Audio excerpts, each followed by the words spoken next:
Okay, testing 1, 2, 3. Testing 3, 4, 5. Testing. Oh, well, I don't do numbers. Okay, maybe one thing it would be good to cover, Frank, what were the dates that you were gone? Okay, so I was there, I don't even remember the dates. It was toward the end of August. It was like August 9th or something. Yeah, you something left like here? that. I was there about 2 weeks, and then we had ITI for my 3rd week. So I was in Zambia about 3 weeks. Okay. And Karen, when were we there? That's another way of saying I don't remember the dates. You guys were like the 20th? We left the Monday the 19th. 19th Yeah, or okay. 20th, whatever that is, and got there on Thursday. Yeah. Yeah, that was a challenging loud. trip.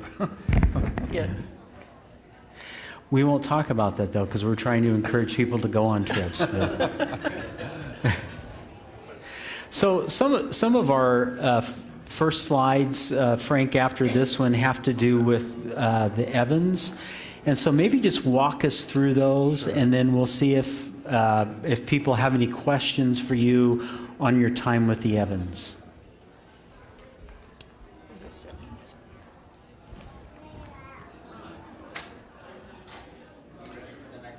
Yeah. Yeah, go ahead. This is just okay. So this is the Evans family, Jim and Jolene, and this is 2 of their children. They actually have 2 children who are here in the States, but this is Joel and Jameson, and they have 2 daughters who are actually, one lives down in Oklahoma, and the other one lives in Indiana, and the one actually they're either about to leave the States, but they came to the States in the middle of September, and I think they're here for about 5 or 6 weeks, and then they're heading back. But their daughter, one of their oldest daughter, is having a baby, so they were coming over for that. And but it was such an unusual experience to just be part of another family in that way, because like I had a little room that they allowed me to stay in, and then I basically though had all my meals with them. Jim and I got up in the morning, and I would get ready and go with him to work every day, and it was just, the generosity was humbling to me. They're just very generous people, and I got the beautiful thing is that you can't learn, and this is something I think I also I believed this, but this is like reinforced with my experience. So you cannot get to know somebody without beginning to get to know their story. And you cannot get to know their story in one meeting. You know, you just can't. I found with Jim that I think after a while, because once you get to know, he had to get to know me a little bit before I could get to know him. But that they are still in Zambia is amazing to me, because of the difficulties that they have been through as a family have been really phenomenal. His first assignment when they got there was some serious spiritual problems with the organization, and God blessed them and gave them wisdom and guided them through some really difficult times. So it was a joy to get to know the Evans. And the second picture is a picture that's Jim's, what is it, Land Cruiser? I think they have a lot of Toyotas there. Yeah. Toyota is like one of the most popular vehicles there, and he has this Toyota Land Cruiser, and you basically need something like that to drive over some of those Zambian roads. I mean, I have the road that takes you to this place, which is the farm, and the Tree of Life Village is actually also in the same complex. It's a really large complex. Is just full of rocks. I don't mean like rocks. I mean like rocks. And when you would drive over them, it was just like it's horrible. But this was the farm. those buildings there are, the one in the middle is where Jim's office was, so I stayed there right where the truck is. The other two buildings, one is for broilers, and the other one is, well, both of those buildings are for broilers. The one closest to us is the one where they bring in the little chicks. And so I was there, I can't remember how many hundreds of chicks they got that day, but you could hear them inside the building, and they were just like, and then the next one over, the other building on the far side is where they'll like transition them. But I didn't know that much about chickens. I learned a lot about chickens from Jim. That the broilers are like almost a whole different species of chicken, that they grow phenomenally fast. So like basically you get the chick, and from chick to harvest of chicken, it's like 6 to 8 weeks. And if you go beyond that to 10 weeks, they start dying because they're just not, they're bred to like put on meat. And then they have another operation where they have layers. So they have a lot of chickens. The chickens here supply chickens to the children's village, the Tree of Life Children's Village.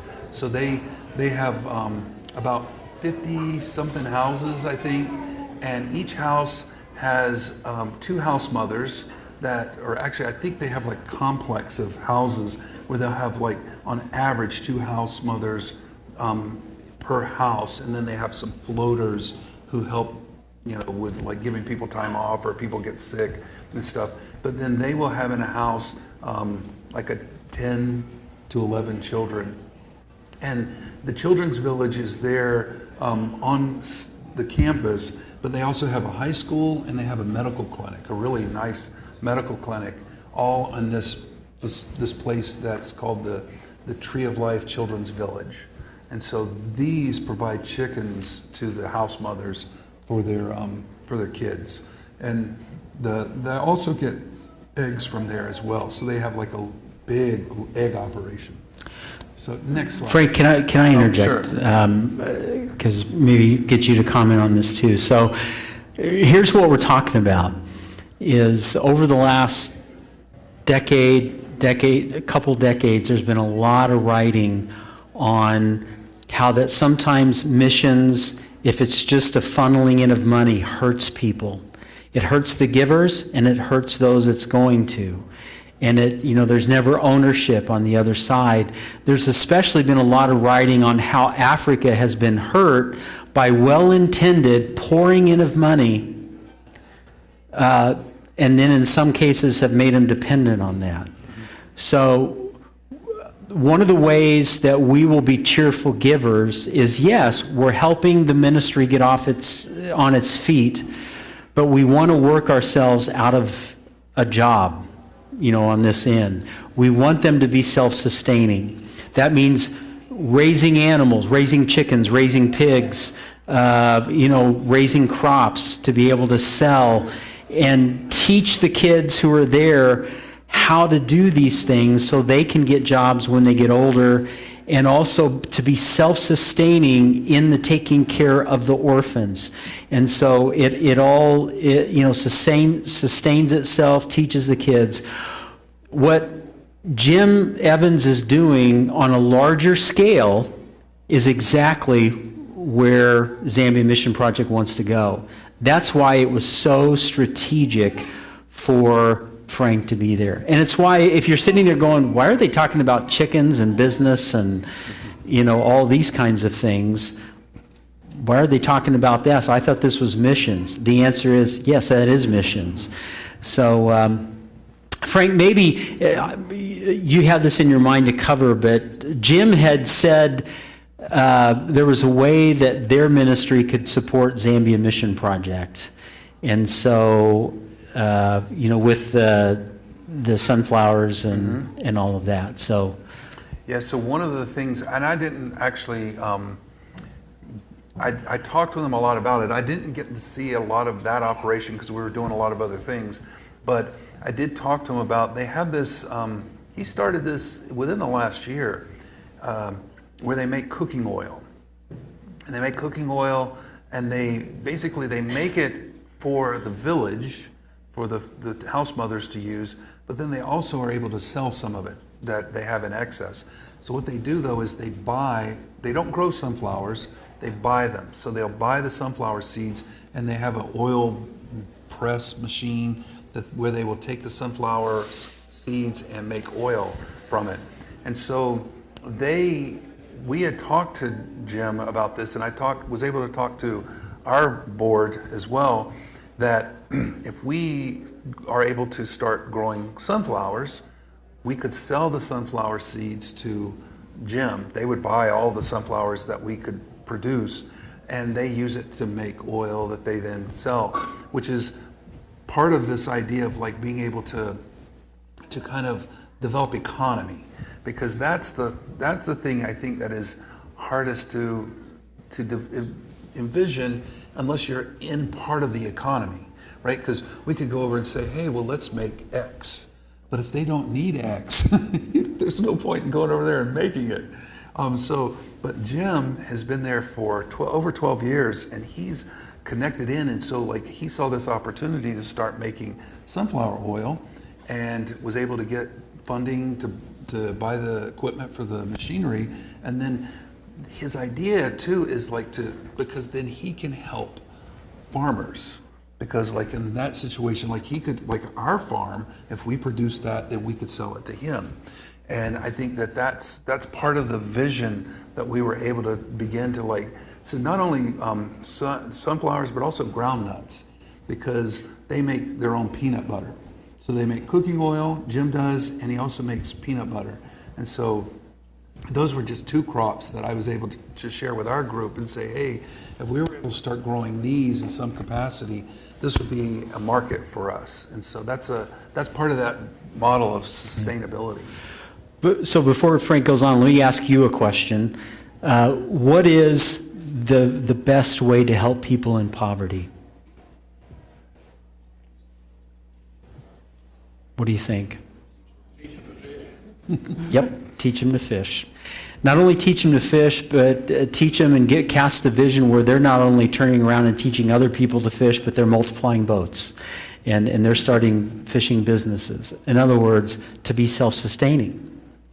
And so we have no desire long-term just to be writing checks. The team in Zambia has no desire for that. They want to be self-sustaining. So everything Frank was doing here was very strategic and very helpful. So thank you, Frank. I'll pass it over to you. Oh, so they also do a fair amount of gardening, although this is, when I was there, it was like winter time for them. But because of irrigation, they're able to, like Jim had, although they were having some issues with the power is out a lot. And so, a lot. And they were having trouble, because when the power had come on, they could only fill their water tanks when the power came on. So they were trying to migrate more towards solar power for their boreholes and filling their tanks. But they still had enough irrigation to be able to keep crops growing while I was there.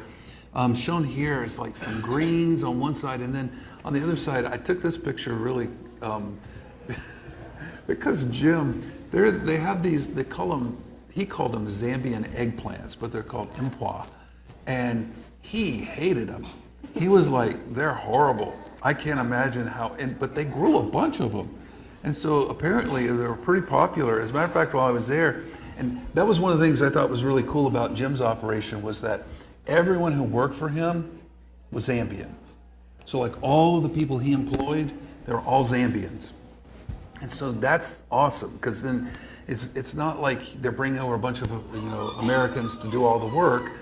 Jim's there, and he is employing Zambians, and his manager, actually while he's gone, the farm is being managed by his right-hand man, a guy named Mex, that I got to meet. All of the people there were they're hard workers, and Mex is a really hard worker.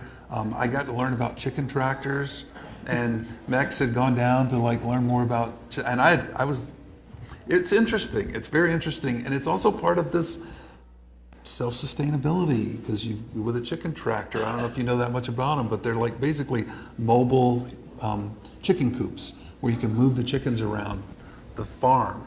And so you're using, that's natural fertilizer and bug eaters and stuff. So that part was kind of cool. But they do have a lot of gardening. They were just planting, I think it was like over 1,000, which I couldn't get my head around, 1,000 tomato seedlings. And they bought Jim and I went and bought the seedlings. And so that part was kind of fun to see. They have a lot of potential in terms of there is an agricultural infrastructure where he could buy things for the farm. And then he has a herd of goats that he has grown quite a bit. And not as much for, he doesn't butcher them, but he will sell the goats. And then he's also selling them for breeding stock as well. So he has a lot of different projects going on. And I think that was one of the things I noticed with him that I kind of encouraged him to, he needs to get more help. So I definitely because a lot of he's got his fingers in so many pots that I could feel just that he was spread pretty thin. And so, but it was fun to see. It was good to see all of the different things and the potential for all of these things as well. So I'm not sure what the next slide is. I forgot, but yeah. Oh, so this was layers, and then this was just they don't have egg trays like cartons like we do. They have these big, huge trays that they do all their eggs on. It always made me nervous because they were always walking around with these big, at one point they asked me to carry some, and I'm like, because they're just sitting on these little cart. It's they're not closed in, but they got lots and lots of eggs. And that. Do they sell the eggs then? Well, a lot. So what they have there is, because they're kind of almost like a campus, is the way I kind of think of it. And they have a lodge, which actually their lodge has become kind of separate. It's still on the same campus, but the lodge is separate. And the lodge is more of a for-profit. That's why they separated it off from the rest of campus. So they'll sell eggs to the lodge, and then they'll sell eggs. So what they do is they separate these different entities into little companies. So the farm is its own little business, and then it sells the eggs to the village. So the money gets swapped internally, except when they sell the eggs to the lodge, and that's a separate entity now. And then they sell them to people in the community, because this is right on the outside of Lusaka, which is the capital city. So the Family Life or the Family Legacy campus there is just right on the edge of town. But they sell these eggs to different, and then that brings in money to the farm, and then the farm is able to invest in different things and so forth. So he has a budget that he makes based on what they anticipate for income, what they anticipate for expenditures and stuff. So he operates the farm like a separate business, even though it's part of that ministry. Any other questions for Frank when it comes to his time with the Evans or the business model of this? Is there plenty of water, Frank? Well, there's plenty of water underground, but that was a big issue there, because they depend a lot on the rain for their kind of growing season. And one of the things I kind of figured out this time, it's taken me 3 visits to sort of figure this out, is every time we visit our center, it's just desolate. Mm-hmm. There's nothing growing except where we are, where we have irrigation. But most small farmers do not have irrigation. They have irrigation at the Family Legacy campus, but because they got boreholes and water towers. There is a city water system in Lusaka. I'm not even sure it's run out to where these guys are. So I think all of their water just comes through borehole and filling the water towers. And that was where they were running into a little bit of issue with the farm, is because they have water, but they don't have electricity. And so when we left, they were going to like a 20-hour load shed, meaning they would only have 4 hours of electricity per day. And it's not enough to fill up the water towers. So that was another reason why Jim is very interested in solar power. And he had actually I think it had just been like a few weeks before I got there, they had installed on their house, they rent a house, and so they worked together with the owner of the house to install solar panels on the house. In part because they don't have power much of the day.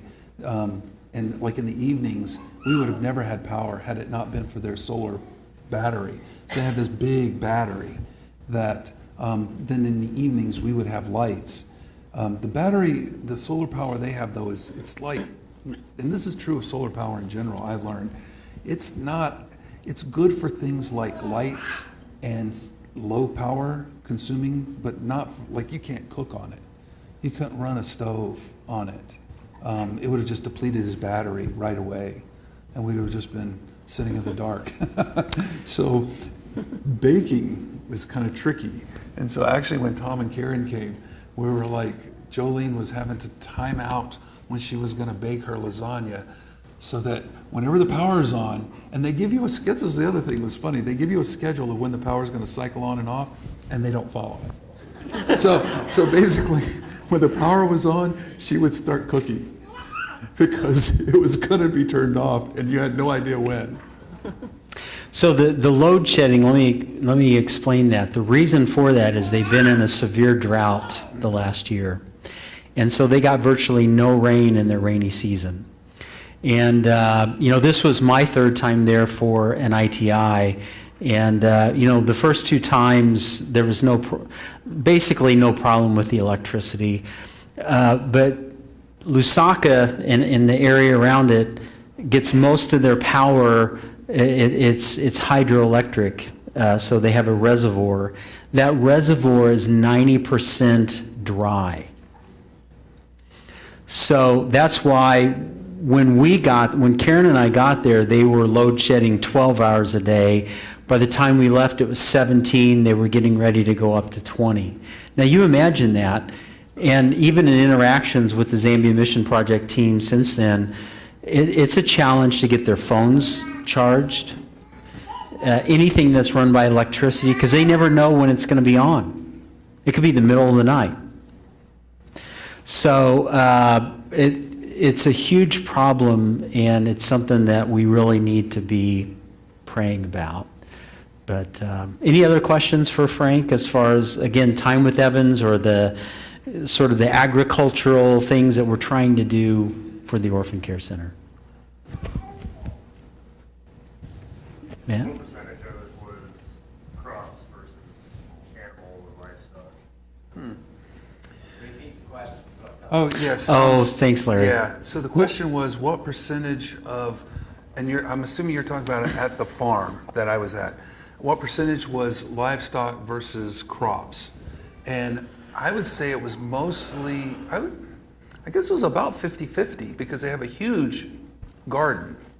I mean, it's not really like large scale, but it's large scale relative to like a small garden.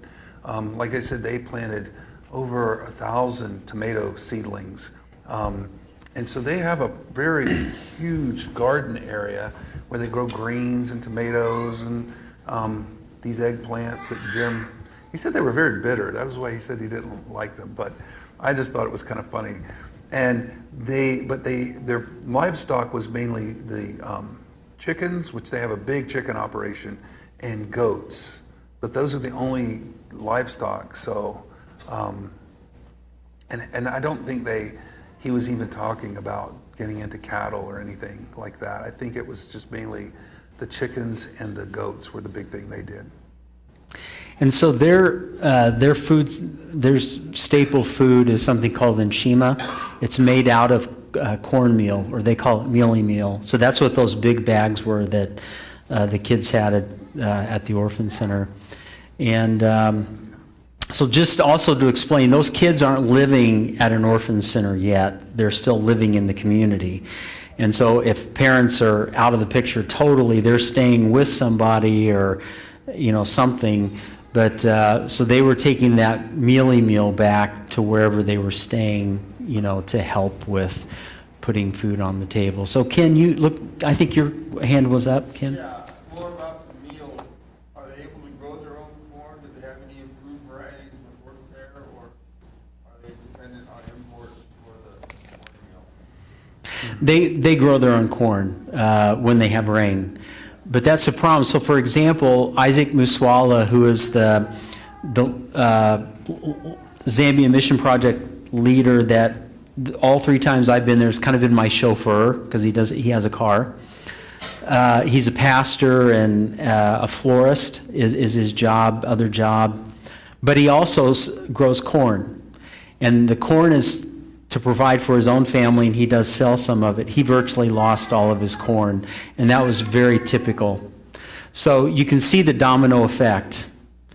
If you typically grow corn and that provides for your family, boy, now you're going to have to go out and buy it. That takes more money, but you have less money.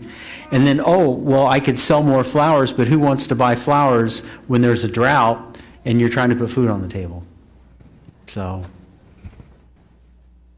yeah. Two questions. One, is the water too deep in the ground there to drill and put individual wells in? The question was, is the water too deep to drill and put individual wells? It depends on where you are, but a lot of places, like our center, actually, they struck water pretty easily there. And so we plan, actually within the next year or two, I think, to go ahead and drill a second borehole and have a bigger water tower. I wonder if, and I think I did ask about that. I think you had the water tower size and the borehole pump are kind of like connected. And so, but I think depending on where you are in Zambia, you can drill.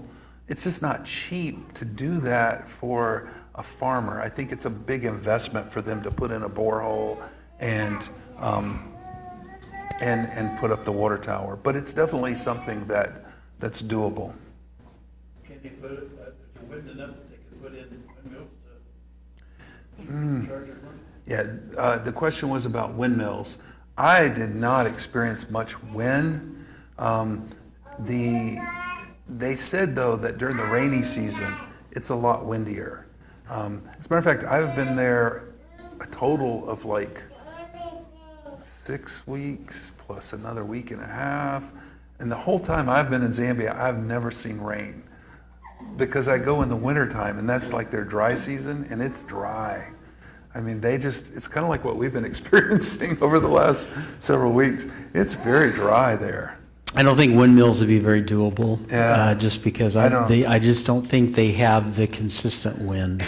Yeah. Like we would have, or some places that have a lot of wind farms. So. I was going to say, when we went to Haiti, when we think American and not Haitian or African, they thought a pivot would be the greatest thing in the world. 90 farmers under a pivot, and it was a disaster. Yeah. You got to really think through what would work for Africa. Exactly. Yeah. And what works for them is not sending over a John Deere tractor.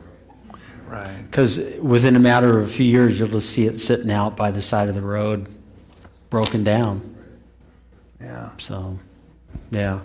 Yeah, I think you have to start small with what makes sense for them in their situation. And so that's why I'm kind of excited about our center is that we rely a lot on these guys for the ideas of like what they think will work in their community. And so while we were there visiting, actually, our caretaker has begun to be able to sell vegetables to people in the local village. So they will come, and from maybe even neighboring villages, they'll come and buy vegetables at, and there were some who came and bought vegetables while we were there. And so they're looking at trying to plug into local economy. And so the chickens are a really good way to do that, is what Sandwell and the board there have decided on. And that's the chicken coop, the whole enterprise, that's basically from funds that we've been able to send over to them to be able to build this. And one of the next things they're looking at is, again, it fits into their economy, is a piggery. I didn't even know what you called those. I thought they were just hog farms, but they call it piggery. But it's like they're talking about that, and they actually sent us a proposal for that. And it's kind of cool though, because for like $8,000, you can build this piggery and buy hogs and sows to get started. And they were talking about like they could, raise these pigs and sell them, and there's a market for them. And they've started, but they're starting to think in those terms. And that, I think, is one of the big successes that we're having, is that our center is starting to think in terms of economy and kind of operating like a business and thinking. And so but the piggery is something that I wouldn't want to run one, but it'll work really well for them, and they're really looking at that. One of the challenges, and I've seen this at the ITI, this was the third one I was at, and it's interesting. I'm not in charge, but those who are in charge will come to me because this history of money being pumped in, especially from the United States. Well, what do you think we ought to do? And I kept saying, I'm not in charge. You are. And in a sense, we keep saying that to the Zambia Mission Project leaders. We're not in charge. We're not the entrepreneurs. We don't know what Africa needs. You do. You know your community. You make the decisions. And so we're all on the same page on the direction we're going, but there's no way we're going to sit here and go, hey, we think you ought to do this. Right. Well, they need to make those decisions. So we're going to move on kind of to the more of the Zambia Mission Project, the time with the leaders, the time at the Orphan Care Center. So Karen, would you mind just kind of walking us through some of the slides, please? Oh, this is the last picture of that's the Family Legacy Center. And I'll say one real quick thing about it is when Frank and I were there, we got to go to what they call Camp Life. And they have filled this place up with kids. And they are like loud. I mean, I went to worship service there just from the children. It's kind of, I really wish I could have recorded it because it's kind of embarrassing. When I sit in like any church service I've been in here in the States, these kids were loud. They sang and they danced, and there were like hundreds of them.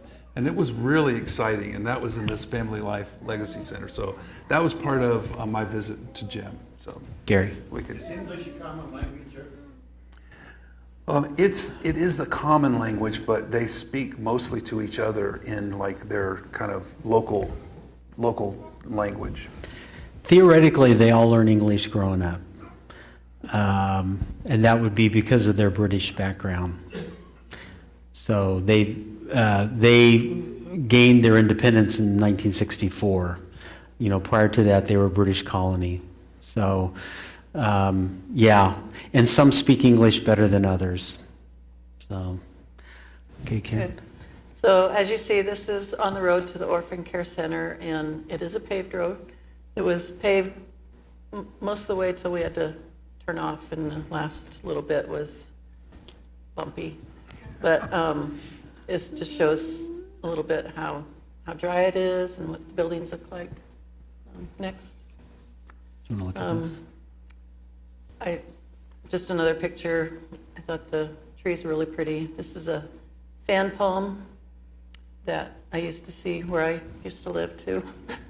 Which was, if you don't know, Democratic Republic of the Congo. So it's a Which is neighboring just- country to Just north of Yeah. Zambia. Zambia. And next, there were always chickens by the road, and here's no different. So they run around scavenging.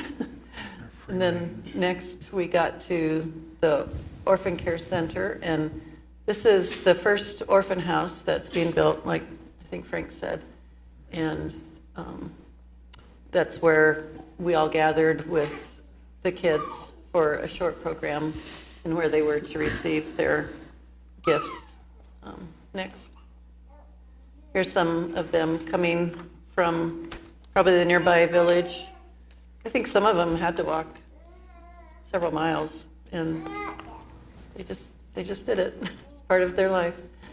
And I don't know that these are mothers, maybe, could be aunts, grandmas, but there were I think a lot. all the above in some cases. Yeah, it could be any of them. And then the next,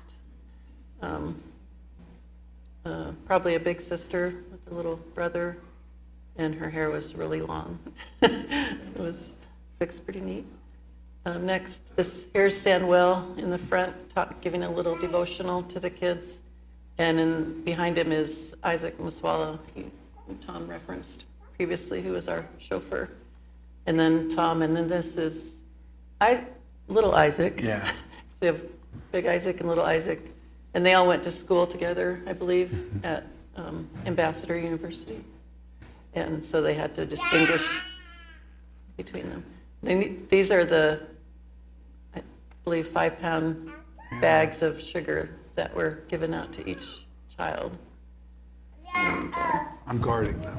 yeah. And then they each got a bunch of the vegetable greens that they would cook. And then they got, next. Can I just interject real quickly? So you might say, well, it's an orphan center, a bunch of kids. Why didn't you give them treats? The answer is we did. We gave them food. This is what they need. So, yeah. And then here's the bags of the cornmeal that they cook into a stiff mush. It looks like mashed potatoes, but it's a Yeah. little bit stiffer. You can put it in a Stickier. ball, and they use it to scoop their other food and, Yeah. eat They it. roll it into a ball and then use And it. they eat with their hands there, so. Yeah. I'm having a hard time understanding how they get that cornmeal back to where it's going. They probably, Somebody humble with that? Oh, yeah. Yeah. they would Yeah. carry it on their head or something. Yeah. I mean, some of the kids wouldn't be able Yeah, to they'd be do too it. little. So- There was a big variety of ages and sizes, so. So here you see, it isn't the whole group, but about half of them. There were about 40, maybe? I think so. Kids there that day. And some of them were families, so there were a couple kids that may have gotten one set together to take back. So several months ago, because of the drought, we had communicated with the Zambia Mission Project leaders there and said, hey, how much money would it take to be able to help you and your family, the churches you're in, to help get through this drought, and then also to help with food for the kids here. And so this is part of that. And we felt like that was important because, again, when you're in a drought and you're living from day to day going into it, it's tough. And I mean, that's an understatement, so. Next this is inside that building that we saw, the first orphan house. Behind Frank, that goes towards the children's Yeah, rooms. the hallway. Where they're standing would be the dining room, the kitchen would be to behind them, that area. And then back behind Tom would be where the caretaker lives. And I believe we have one of the ZMP board members that's going to live there now and try to keep things going. And What's that, Gary? Gary asked how many kids would be in one house, I think there's 4 rooms, 4 child rooms. It's going to be somewhere around And- 10 per house. So 10 they to would have 12 per bunk house. beds. Yeah. And Yeah. 2 or 3 kids per room, I think. So very similar to where Jim Evans works with that, I always forget the name of it. Tree of Life. Tree of Life, yeah. And next, and this is further down the road towards the garden and where where Active lives. What's his title? He's just a caretaker. caretaker. He lives in that building right Yeah. there. So there's a picture of the water tower and the tree that we ate under, and you can go on. There's the solar panels, and is that the building? What's the building back That's there? well, it's kind of interesting. That was like a chicken coop area, but apparently the kitchen, I don't know what had happened to it, but the kitchen was right. gone. And so what they've done is they've kind of adapted this to be their kitchen now. Okay. Next, this shows the garden, and you can see their corn is growing because it's been irrigated. Yeah. Next. Checking out the crops with Frank, and then this is where we ate our lunch that they cooked for us. It was chicken and meat Yeah. and shima and greens. It was And tomato, was it? So at this point, any questions about like the Orphan Care Center, Zambia Mission Project? Where did they get, like, okay, that picture showed the corn and the greens, is that, and like the sugar, where does that food come from? Oh, so like yeah, so the question is, where does the, like the greens and the sugar and basically the stuff that we gave out, that was bought by our board members. I'm pretty sure they bought that, the sugar and the mealy meal in Lusaka. And then the greens actually were grown there at the center. Okay. Next. Because they're good transportation, because of the distance from, Yeah. is there good transportation to transport things? So the question is there good transportation to transport things? And that is an issue because it's about, what did you guys say, it's a little over 2 hours. It's about a 2-hour drive. It's about a 2-hour drive to get to here from Lusaka. And it's what I'm, like when we talk about village, it's not like what I kind of envisioned when I first went there. You see a grouping of huts and you think, there's the village. Well, that's like someone's house or compound. And then there would be a lot of those. So the village that we're part of is called Mulabela, and it is pretty large. There are a lot of, like all of these kids come from our village, even though they do have to sometimes walk miles. So it's a pretty large area. But there, very few people have vehicles in the village. And so actually when I first went in 2019, Sandwell, none of our board members had vehicles. And so Isaac and Sandwell over the past just few years have gotten vehicles. And so we relied on them to take us from Lusaka out to this place. But travel, as Karen indicated, is challenging. And they have these buses, and I say that loosely because, I have a little alarm I set to warn my students before that big buzzer goes off because it scares everybody. They're like, ugh. So I give them a little pre-warning. But the buses, they're like these little minivans, and they strip the carpet out of them so that because they pack as many people as they can, and then they're filthy. So they then will take them to a car wash and just spray down the inside of the van. And I was blessed in that I never had to travel that way. But our people travel that way a lot because they don't have vehicles there. And so to get out to this place was with Isaac and Sandwell. Because there were enough of us, they both drove. So we only have about 2 or 3 minutes to wrap up, and I really want to ask Karen and Frank this question and maybe end on it, and that is, what surprised you about going to Zambia? You know, whether it was ZMP or the ITI week, what surprised you in a good way, positive way? What surprised you maybe in more of a challenging way? What was hard about it? So maybe Karen, start with you. That wasn't on the list of questions.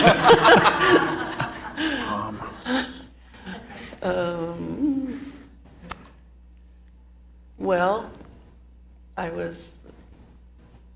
guess just being back on the continent of Africa, I was surprised in a pleasant way that, you know, it has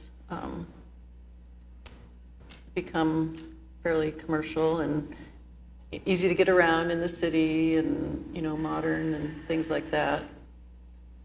But yet you know, get just a few miles out and it's still such a challenge for people to live and, you know, get their food from day to day. Well, even in the city, I mean, the city was packed with just people, and trying to sell tomatoes or sell oranges or sell a pair of shorts, you know, while you're sitting at a stoplight. I mean, anything to earn a little money to where they can survive. But it is pretty amazing how technology has arrived in certain areas. You know, everyone has a phone, but yet, you know, they may walk barefoot or whatever. So it's a real big.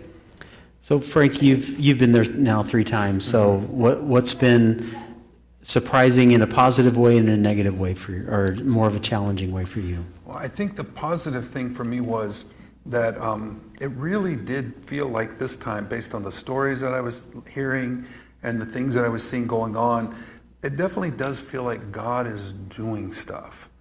And I think that was the exciting part, because he's allowing me to be a part of it. And so that is the part I think I was the most excited about and positive about.